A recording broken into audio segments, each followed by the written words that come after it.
यदि मैं आपको पूछ दूं कि लाइट को आप किस किस तरह डिफाइन करेंगे तो आप लोगों में से किसी का जवाब होगा कि वैसे इलेक्ट्रोमैग्नेटिक रेडिएशन जो इंसान की आंखें देख सकता है। कुछ कहेंगे कि लाइट एक प्रकार का इलेक्ट्रोमैग्नेटिक रेडिएशन है जो सेंस ऑफ विजन को स्टिमुलेट करता है। दूसरा कोई कहेगा कि विजुअल लाइट को लाइट या विजुअल लाइट कहेंगे, जिससे सेल लाइट हो गया।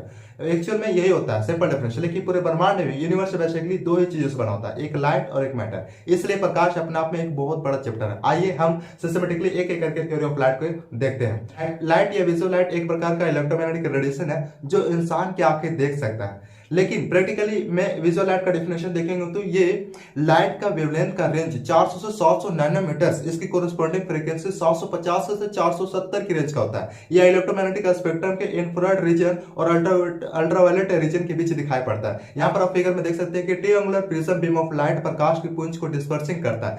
ज्यादा वेवलेंथ वाला रेड कलर में और कम वेवलेंथ वाला ग्रीन ब्लू में सेपरेट हो रहा है। फिजिक्स में प्रकाश को विस्तार में उसके इलेक्ट्रोमैग्नेटिक स्पेक्ट्रम में स्टडी किया जाता है। उसके इलेक्ट्रोमैग्नेटिक का कुछ रीजन इनविजुअल होता है और कुछ रीजन विजुअल होता है। Radio waves, ultraviolet ray, gamma रे, एक्स रे, माइक्रोवेव्स और विजुअल लाइट का पूरा इलेक्ट्रोमैग्नेटिक स्पेक्ट्रम का स्ट्रक्चर पार्ट्स होता है।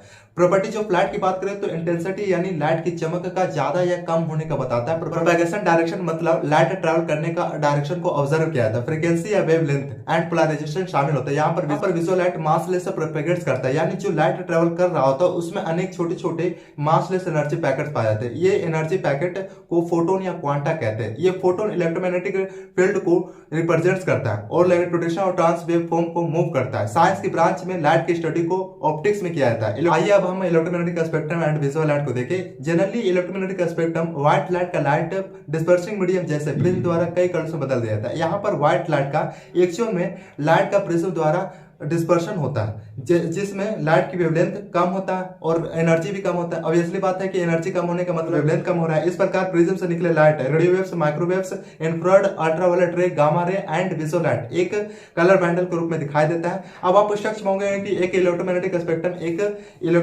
कलर बैंडल के रूप में होता है। यहाँ पर गौर करने की बात है कि ये हमारे इलेक्ट्रोमैग्नेटिक रेडिएशन का बिहेवियर एनर्जी पर डिपेंड करता है। इसका मतलब ज्यादा वेवलेंथ वाला वेव कम फ्रीक्वेंसी का होता है, ज्यादा फ्रीक्वेंसी वाला वेव कम वेवलेंथ का होता है। और इसका इलेक्ट्रोमैग्नेटिक रेडिएशन सिंगल एटम्स या मॉलिक्यूल्स के साथ इंटरेक्ट करेगा या इसका अमाउंट ऑफ एनर्जी पर क्वांटम पर डिपेंड करता है। क्लियरली आपको सक्षम हो गए कि इलेक्ट्रोमैग्नेटिक स्पेक्ट्रम बनने का असल रीजन वेवलेंथ का डिफरेंट एनर्जी वाली वेवलेंथ में डिवाइड होने के कारण होता है। अच्छा, ये ह्यूमन आई सभी वेवलेंथ को क्यों नहीं देख सकता? क्योंकि ये हमारे की विजुअल लाइट रीजन में क्वांटा कंसिस्ट होते हैं। ये एनर्जी के लोअर एंड में होते हैं जो मॉलिक्यूल्स के भीतर इलेक्ट्रॉनिक एक्साइटेशन के लिए सक्षम होते हैं, जो केमिकली बॉन्डिंग ऑफ मॉलिक्यूल्स को अफेक्ट करने की क्षमता रखता है। विजुअल लाइट स्पेक्ट्रम के लोअर एंड में इंसान के लिए इलेक्ट्रोमैग्नेटिक रेडिएशन इनविजिबल हो जाता है क्योंकि यह इंफ्रारेड होता है, क्योंकि इस फोटोन के पास इतना प्राप्त एनर्जी नहीं होता कि ह्यूमन रेटिना में चेंज इन कॉन्फिगरेशन को इफेक्ट करे। कुछ ऐसे जानवर और किड्स हैं जो इंफ्रारेड रो को सेंस कर लेता है, जैसे सांप। ज्यादातर केसेस में अल्ट्रावायलेट रे ह्यूमन आई के लिए इनविजिबल है, लेकिन किड्स और श्रिम्प अल्ट्रावायलेट रे को डिटेक्ट करने में एबल होता है। स्पीड ऑफ लाइट की बात पर आता है। शायद आप बचपन में पढ़े होंगे कि चाल बराबर दूरी पर समय। तो यहाँ पर स्पीड ऑफ लाइट का वैक्यूम एक्जैक्टली 299792458 मीटर पर सेकंड, यानी अप्रोक्सीमेटली 186282 माइल्स पर सेकंड, अर्थात 3 लाख किलोमीटर पर सेकंड। सभी इलेक्ट्रोमैग्नेटिक स्पेक्ट्रम वैक्यूम सेम यही एस्पेक्ट के साथ मूव करता है। अब लास्ट में हम लोग ऑप्टिक्स का कुछ हाइलाइट्स देखते हैं। ऑप्टिक्स में light, interaction of light and matter का अध्ययन किया जाता है। इसमें कुछ theories, practical theory, wave theory, electromagnetic theory and quantum theory शामिल है।